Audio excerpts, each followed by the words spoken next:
మహాకాళీ మాతాకి ఎందుకు లేదు తెలిసిన ఇప్పటికే మా సహోదరుడైనటువంటి నాగేశ్వర శర్మ గారు 2 గంటల వరకు 2.5 గంటల వరకు అలా కూర్చోబెట్టినాడు. బాగా అలసిపోయినారు మీరంతా. నిజంగా చెప్పాలంటే లోపల ఇది లేదు, ఏమి లేదు, ఇది లేదు. అందు గురించే మీరు చప్పట్లు కొట్టడం లేదు.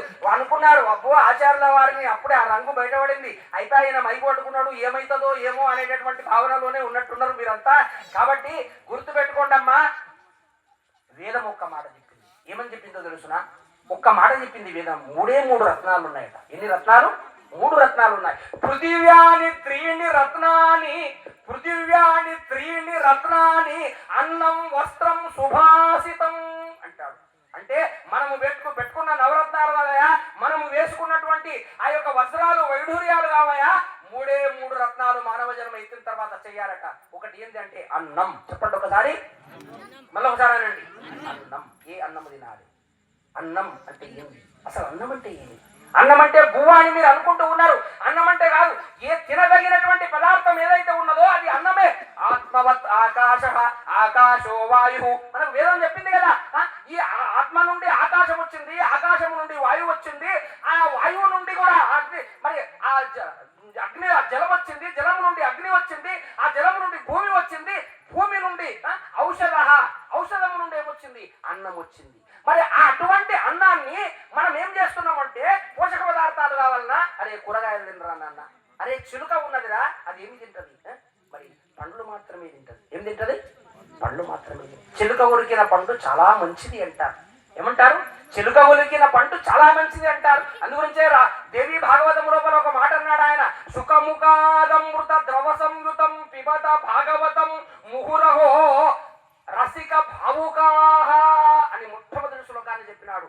ఎవరు? ఆ యొక్క వాల్మీకి, ఎవరు? ఆ యొక్క వ్యాసుడు దేవి భాగవతములో చెప్పినాడు ఆయన. అరే చిలుక ఉడికినటువంటి పండు అని అంటామే, చిలుక పండు తింటున్నది, పక్షులు మాత్రము గింజలు తింటున్నవి. పక్షులు ఏం తింటున్నాయమ్మా? గింజలు తింటున్నవి.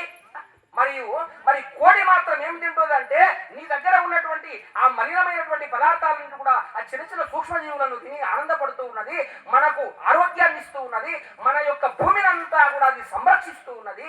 ఒక్క మానవుడు మాత్రం ఏం తింటున్నాడు అని అంటే అన్నీ తింటున్నాడు. చెప్పండి ఒక్కడే, ఏం తింటున్నాడు? అరే సింహం ఉన్నదయా, సింహం ఉన్నది, అదేమి తింటది? మాంసమే తింటది. మాంసంబుది నుపులికి మంచి పక్వాన్నంబు తెచ్చి పెట్టిన తినదు తెలియరయ్యా, దున్నపోతుకు గడ్డి దుంపలే రుచికరము, పిల్లికి మరి నీచు ప్రీతి హెచ్చు. మహానుభావులు చెప్పినారు. ఎంత అద్భుతమైనటువంటి మాట. నిజంగా చెప్పాలంటే మా యొక్క అతడి ప్రేమాతిశయం వలన మరి నాకు నిజంగా చెప్పాలంటే అమ్మవారు ఇంత దూరం ఇక్కడికి తీసుకొని రావాల్సి వచ్చింది. అయితే ఒక ఆయన ఏం చేసినాడ, మన్నేవర్ జలాల్పూర్ లో మహాకాళి విగ్రహం పెట్టిందట. ఈయన పేరే చెప్పుకుందాం మనం. ఒకసారి చెప్పట్లు ఉంటుంది కావేరి సత్యనారాయణ గారు. ఈయన ఏం చేయాల్సిన ఒక సింహాన్ని ఇంట్లో పెంచుకున్నాడట. దేనించుడు పెట్టుకున్నాడు? సింహాన్ని. బోనులో పెట్టినాయట. ఆయన పాపం పంచపక్ష పరమాన్నాలే తింటాడు. పాపం పుట్టుకతోనే ఆయన ఆరోగ్యవంతుడు కావడానికి మూలకారకురాలు ఎవరు అంటే ఆ అమ్మవారే అని మీ అందరికి కూడా నేను తెలియజేసుకుంటున్నాను. అంత స్పృహ తప్పిపోయి ఇక నేను మరణిస్తాను అని అనుకున్నటువంటి సమయంలో డాక్టర్లు అందరూ కూడా చెయ్యెత్తేసినటువంటి సమయంలో ఒక గురువు గారు వచ్చి మహాకాళీ మంత్రాన్ని ఉపదేశించిపోతే దాన్ని నిరంతరము స్మరణ చేస్తే 41 రోజుల తర్వాత ఆయనకు స్పృహ వచ్చి అమ్మవారు బతికించినారు అని మీ అందరికి కూడా నేను తెలియజేసుకుంటాను. అమ్మవారు చెయ్యనిది ఏమున్నదయా ఈ లోకంలో? ఆయన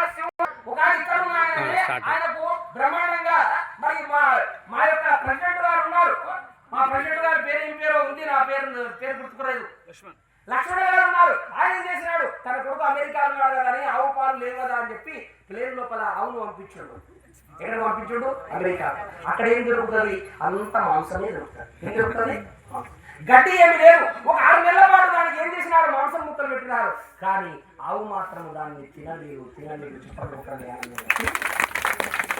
అది చావనైనా వచ్చింది కానీ తినలేదు. గుర్తుపెట్టుకోండి. అంటే ఆలోచించండి, మనము ఆవు కడసారి జన్మ అంటారు. 33 కోట్ల దేవతలకు పవిత్రమైనటువంటి జన్మ. 33 కోట్ల దేవతలు అసీనులై ఉన్నారు. మహాకాళిని దేవాలయ దర్శనమైన తర్వాత గర్భగుడిలోకి వారు వెళ్తారేమో, నేను వెళ్తారేమో కానీ మీరు మాత్రం వెళ్ళడానికి వీలు లేదు. ఒక మహాకాళిని, ఒక మహాలక్ష్మిని, ఒక మహాసరస్వతిని, బ్రహ్మ విష్ణు ఈశ్వర వీళ్ళందరినీ కూడా మీరు చేతులు లేపండి. ఒక్కడున్నాడు, నూటికి కోడికి ఒక్కడున్నట్టుగా చెప్పండి.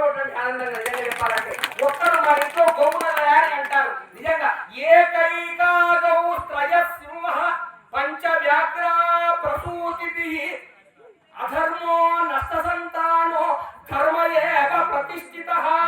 మనకు వేదం చెప్పిందయా, శాస్త్రం చెప్పింది. ఒక పులి ఉన్నది, అది ఒక ఈతకు 5 మాత్రమే పిల్లల్ని కంటది. ఎంతమంది పిల్లల్ని కంటదమ్మా? ఎదుటది మా తల్లి. ఎంతమంది పిల్లల్ని కంటది?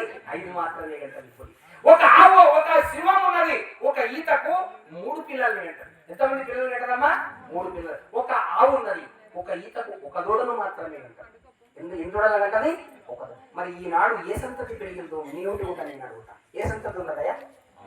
ఏ సంతతి ఉన్నది? వా చెప్పండి ఉంటుండే ఆనందంగా. అంటే ఒక పులి 5 పిల్లలను అన్నా కూడా ఆకలికి తట్టుకోలేక తన రక్తం నుంచి పుట్టినటువంటి బిడ్డ అని ప్రేమ లేకుండా అది మరచిపోయి ఏం చేస్తో తెలుసునా, తన నుండి వచ్చినటువంటి ఆ బిడ్డనే తాను చంపుకొని తింటది పులి. మరి